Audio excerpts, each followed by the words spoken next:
YCP government land titling act పట్టుకొచ్చింది. ఇది మీరు చాలా జాగ్రత్తగా వినాలి ఈ మాట.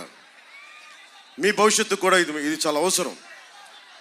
మీరు చెప్పండి, ఒక బ్యాంక్ అకౌంట్ మీ దగ్గర ఉంటే మీరు ఎంత కాదనుకున్నా ఇది భారతదేశపు మౌలికమైన సమస్య. ఇది చేతిలో నేను నీకు ఎలా చెప్తాను, డిజిటల్గా నేను నీకు ఇచ్చేస్తాను, నీ మొత్తం ఆస్తి పత్రాలనే డిజిటల్గా ఉంటాయని జగన్ చెప్తా ఉన్నాడు. సరే, సంతోషం, టెక్నాలజీ మారిపోతుంది, అద్భుతం జరుగుతోంది అని. మరి మన డీటెయిల్స్ అన్నీ తీసుకెళ్ళి హైదరాబాద్లోని అక్కడ మనం కూర్చోబెట్టి ఒక కంపెనీలో పెడతాడు. నానక్రామగూడలో ఒక కంపెనీ ఉంది, వైసీపీ వాళ్ళది. ఆ కంపెనీలో మీ ఆస్తి డీటెయిల్స్ అన్నీ పెడతాడు.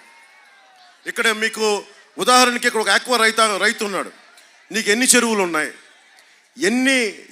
నీకు ఏమేమి ఉన్నాయి, అది ఎవరికి వెళ్తుంది, దానికి ముందు వెళ్ళింది మొత్తం డిజిటల్గా వాళ్ళ దగ్గర ఉంటుంది.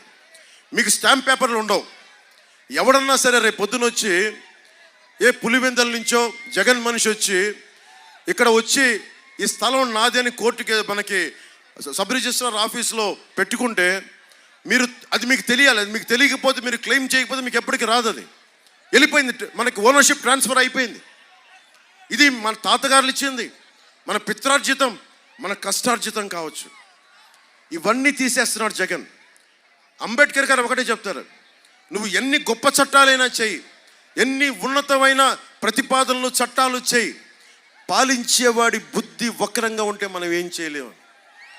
పాలించేవాడి జగన్ వక్రంగా ఉందా, సబబుగా ఉందా? మీరు ఆలోచించండి.